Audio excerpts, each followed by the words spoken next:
yung sinasabi nilang broke boys don't deserve kuchi-kuchi. Totoo naman talaga yan.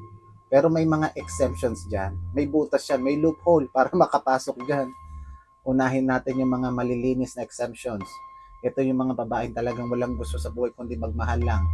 Kumbaga hindi niya titignan kung may pera ka. Ang nakita niya sa'yo, may pag-asa ka sa buhay o yung effort mo, nagsusumikap ka. Pangalawa, yung mga nabiktima, yung mga nabudol. Kung saan nagpanggap yung lalaki na meron siyang ganito, ganyan siya. Pangatlo, yung mga miscellaneous reasons. Ito yung karamihan na nangyayari sa realidad ng buhay.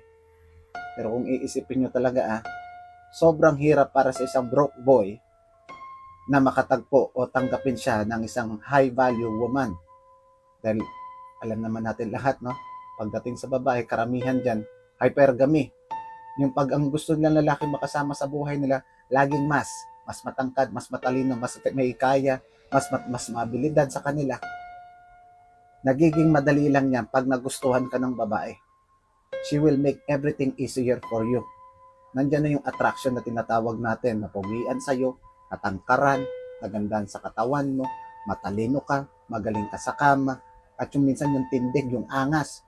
Minsan pag maangas ka sa mata ng babae, pakaramdam nila yung illusion na protektado, na safe sila pag kasama ka. Pero kung iisipin nyo ang sinabi ko, nasa kamay ng mga babae kung sino talaga makakapasok sa buhay nila. Kaya mayaman yan o mahirap pa sa dagayan.